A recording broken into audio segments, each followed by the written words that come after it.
Welcome to Papa's Workshop. Based on the poll that I did, you guys overwhelmingly asked for more of the 3D carving. And then I showed you a picture of one and you said absolutely yes, that's what you wanted to see. So today, here is the carving that you asked for, and I want to be able to tell you that this is building on to the step-by-step process to be able to show you just how easy the 3D carving can be. I'm taking several pieces of Clipart from the VCarve Pro and adding it together into one project. So let's get started.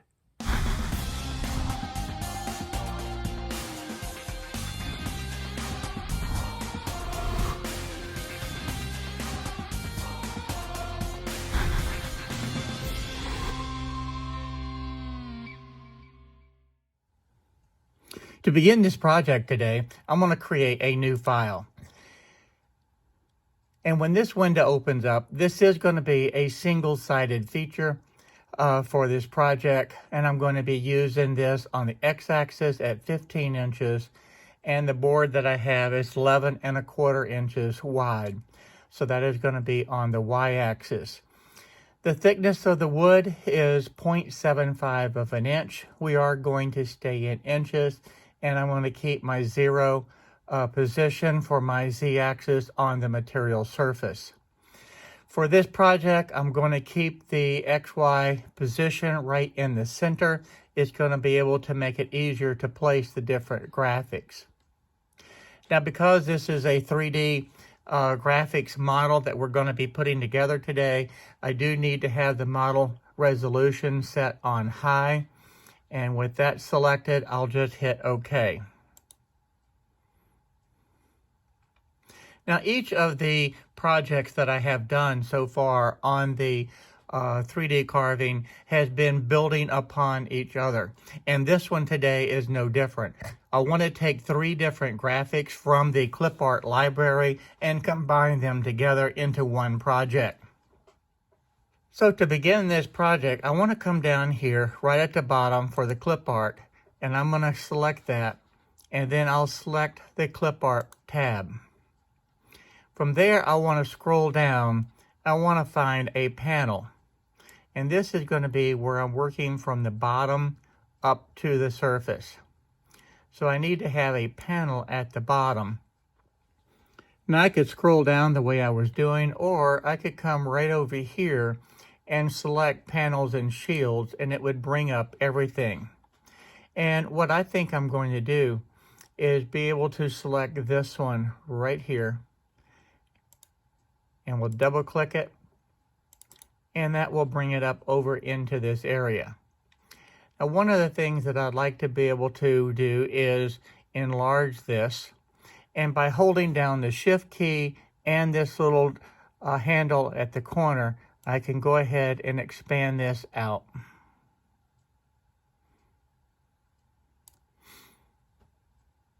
And that will be a good size to be able to work with. And by holding the shift key down, it keeps this in the center. So now that I have the base set up, I want to go ahead and split the screen. And I'm going to do so by having this tab right here selected. Now I can see what it's going to actually look like as compared to this design screen right here on the 2D view. It makes it a whole lot easier to be able to see when you see it this way. Now, the first thing that I want to do is be able to see the actual thickness of this. So I'm going to select the modeling tool tab, then I want to select this area right here, and I can see that the shape height on this is 0.4386. Now remember, my total thickness of the plywood is 0.75. So this is a little bit over half the thickness, but I think that will work. So we're going to start with this number, and this number is going to become very important. So 0.4386. So I'm going to go ahead and close that. And the next item of the clip art that I want to be able to bring in is going to be the fish itself. And you can bring in any particular graphic that you want. I'm just going to, whoops, I need to get back up to all of the clip art. I mean, if I like this fish right here, I could use that fish, and you'll notice it's green. It's not showing up, and I'm going to show you why in just a moment. But if I wanted to be able to use that fish, I could. I'm going to cut this one, but I'm going to scroll down, and you could use the duck also. There's the duck that would be in there. So it doesn't have to be a fish. You can use any graphic that you want. So we'll cut that out. And if you wanted to have, forget the animals and use a sports figure or this type of a character here, you could do that. Again, it doesn't matter. You can choose whatever one that you want. But for my purpose today, I'm going to go ahead and scroll down. I'll find a fish that I want, and I'll just double click that, and it'll be presented in the center of the screen.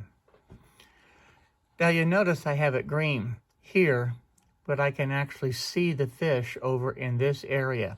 The reason being that it came in on the same level. So what I want to do is highlight the fish to begin with. I'm going to close out the clip art. I'm going to go back to the modeling, and I want to be able to come back up to the modeling tab and be able to set a base height. The base height is going to be that 0.4386. And by setting that, now you will see it sitting up on the surface. Before, it was sitting down on the surface of the material, and it was occupying the same space as the panel itself. By bringing it up to this level, now it's sitting on the surface of the panel itself. Now at this point, I could put graphics in on each side, or in my case, what I want to do is put a ribbon at the bottom and put the graphics on the ribbon. To be able to make room for that, I want to be able to hold the shift key down, grab this little handle, and make the fish smaller. Bring it down just a little bit. There we go. And now I want to be able to slide this up just a little bit higher, like that. And I'm also going to rotate it just a little bit. Let's rotate it this way, I think. Let's take a look at that. And I look over here, and that looks pretty good. So we'll leave that for now. Now the next thing that I want to do is go back to my clip art, and I want to go up here under the clip art for the banners.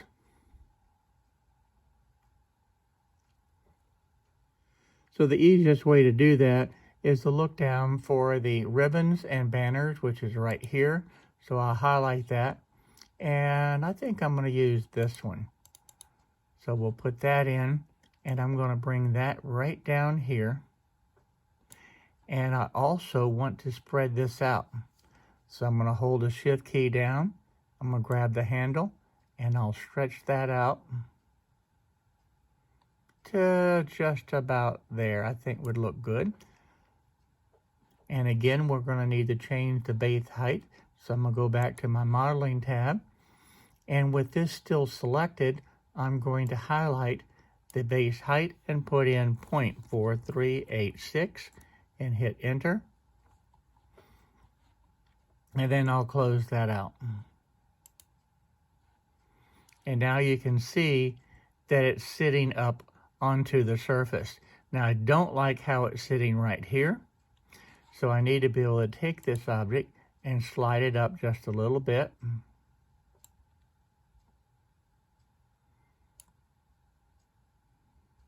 And I want to take my fish and I want to slide up just a little bit also. And let's take a look at that. Now that gives me my clearance here that I want. It still gives me clearance up here on this fin. And this all looks good.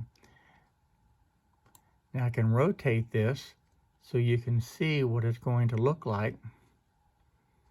And that's going to be nice. So I'm just going to highlight this right here, reset it.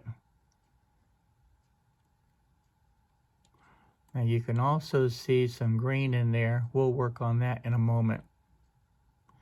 But this is, let's double click that, and I want to look at the modeling tab and see this change for some reason. So we're going to change that back to the 0.4386. Hit enter, and we'll close that. And now as we zoom in, you'll see that that green is gone, because that brought it back to the surface. The next project that I want to be able to tackle on this is I want to be able to have text on this ribbon, and I want to be able to have it where it will follow this shape of the ribbon as well. To do that, I'm going to go ahead and get out of my modeling tab, click back over onto the drawing tab, and I need the line. I want to be able to draw a line, and I'm going to take this and I'm going to go from this point straight across over to this point, and there's my line. Now with this line highlighted, I want to come over here and click on the node editing mode, and now you can see I have 2 points here. Well, I want to be able to highlight this, and I want to be able to click on this right here. And now this gives me 2 handles that I can adjust this arc with. So I'm going to bring this right down into this area. I'm going to grab the other one. I'm going to bring this down, and what I want to be able to do is follow this line of the ribbon itself. And that is looking pretty good. So we'll get out of that mode for a moment. We'll click on the ribbon itself, and you can see how that follows exactly where it needs to be along the bottom edge of that ribbon. Okay, now then, we need to add some text.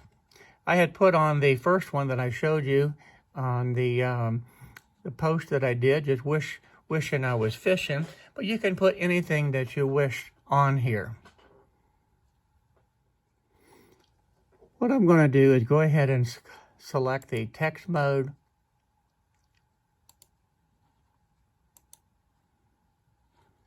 and I'm going to just go ahead and type out wishing I was fishing, and I'm going to capitalize that.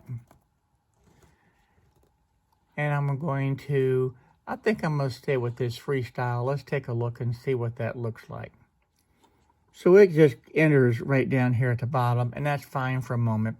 But what I'd like to be able to find out is how thick is this ribbon?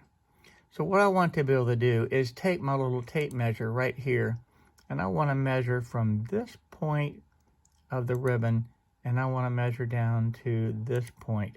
And I can look over here and see that that distance on the y-axis is 0.9 of an inch, almost 1 inch. So let's go ahead and close that. And then I want to come back to my text. I'm going to go back up to my text window, and I want to be able to change that. Instead of 0.9 inches is the total width of the ribbon, 0.625, which is 5/8. That's not too bad, but let's just go ahead and change that to 0.7 for my height, and we'll close it. Now I want to take this and I want to slide it over into this area just to kind of get an idea. This is where it's going to end up. But what I want to be able to do is be able to have this text wrap onto the line that I created. So I'm going to go ahead and hold the shift key down and select that line also.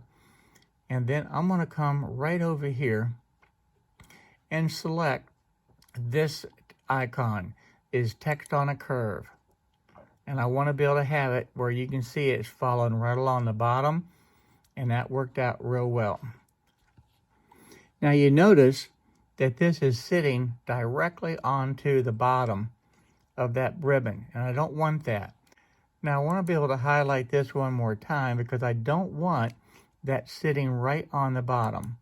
So with those two items selected again, I'm just going to go ahead and open up that window again, and you can see right here they're an offset difference. Now we know that the total distance is 0.9 and my text is 0.7. So I'm just going to go with an offset of 0.1. And that's going to raise it up just a little bit off of that line.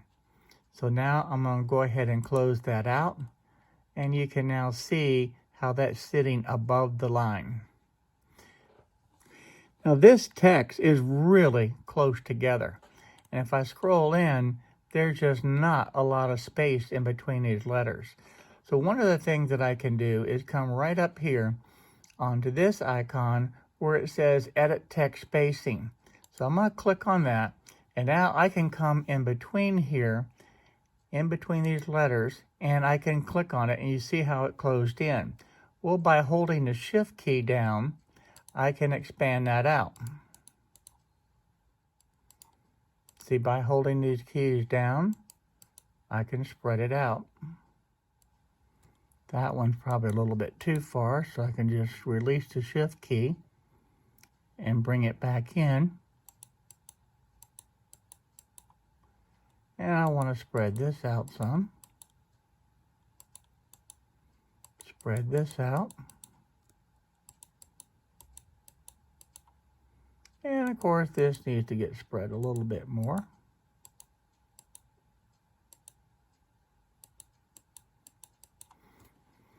And that's looking a whole lot better. So now, with this all done, let's go ahead and create some tool paths. So I'm just going to click this little icon right here, and we're going to click a roughing pass to begin with. But first, let's go up here and check all the material settings. Material is set. These settings are the default setting to be able to have my height above my work surface, and that is fine, and that's set for 0. And the other thing that you can do here, you can actually change this gap if you want.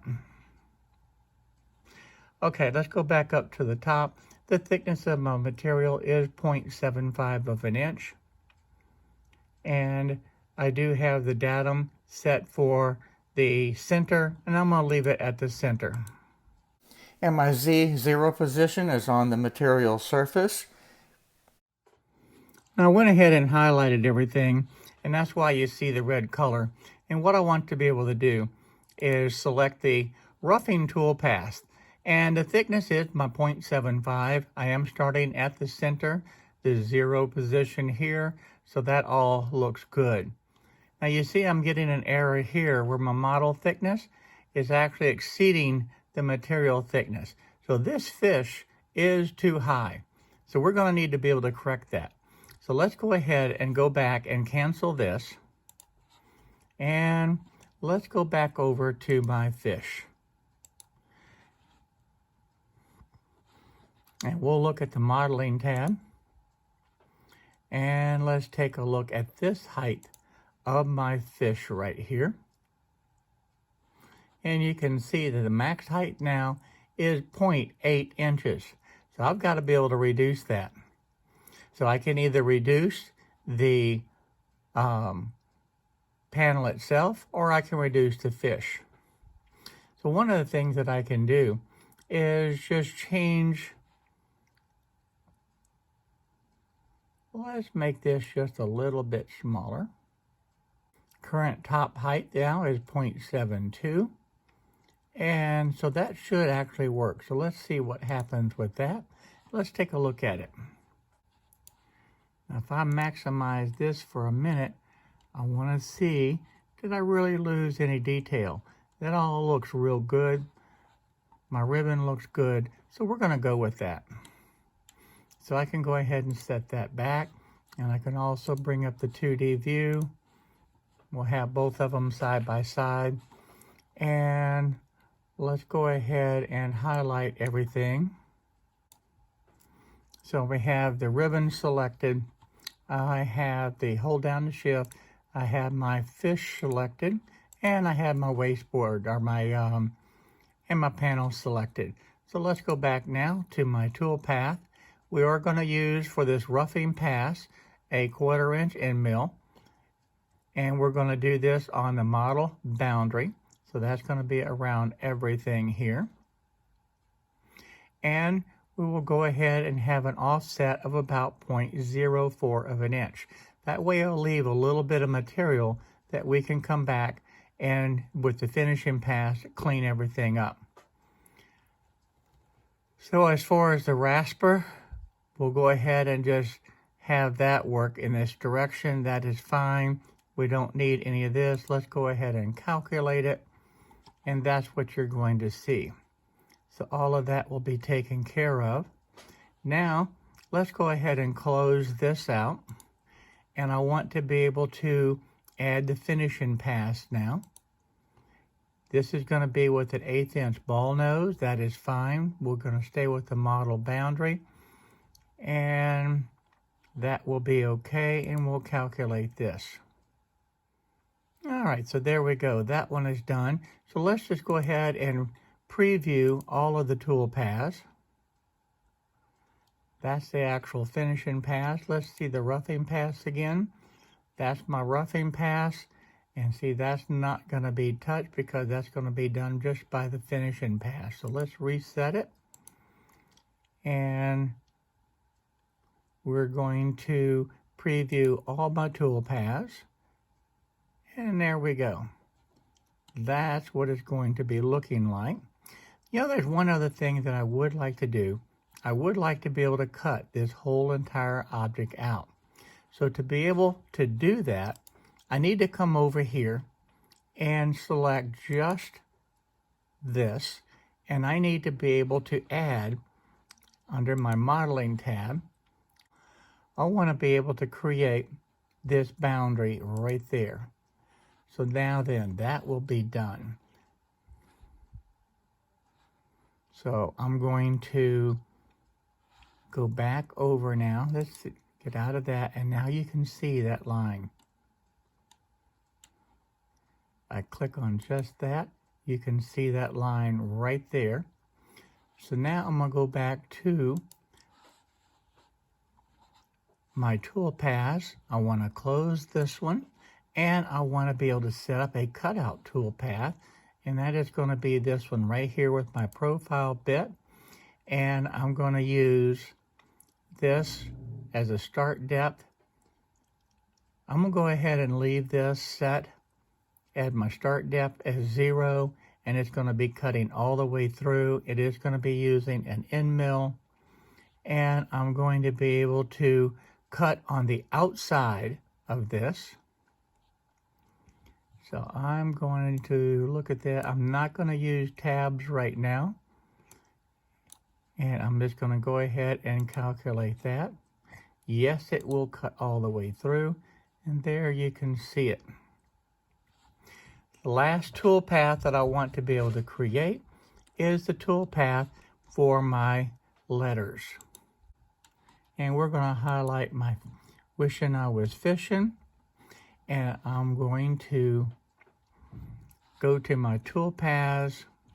I need to close this out.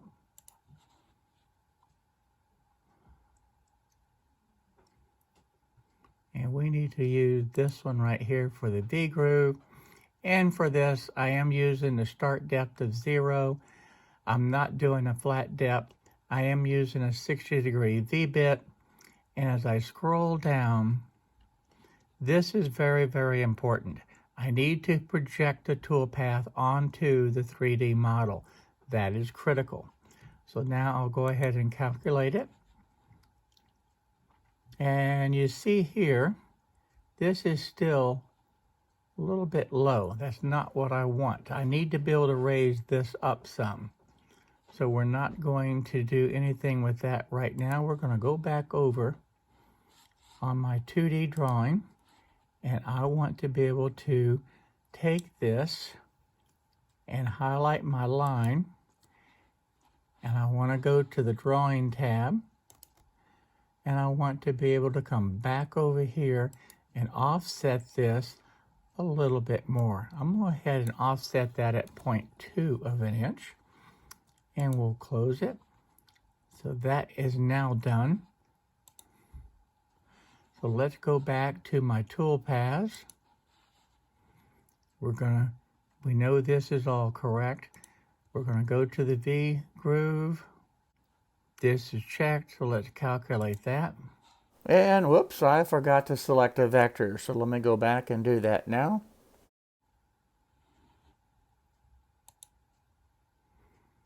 All right. Now that looks much better.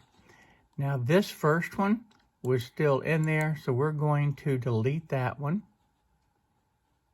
Did it highlight? Nope, this one. So we're going to right click and we're going to delete this tool path. And now let's take a look and see. I want to be able to have the roughing path done. I want to have the finishing path done. Then I want to be able to have the VCarve done. So I'm going to move that up one, and then I'll have the profile. So now then, with all of this done, so I've reset everything, and I want to preview all of the tool paths.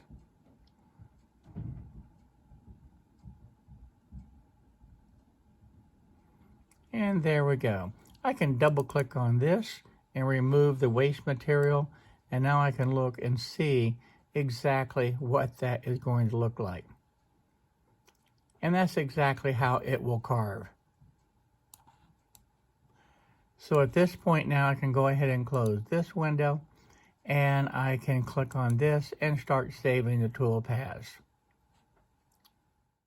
So thank you for watching today, and please don't forget to subscribe, like, and share this video.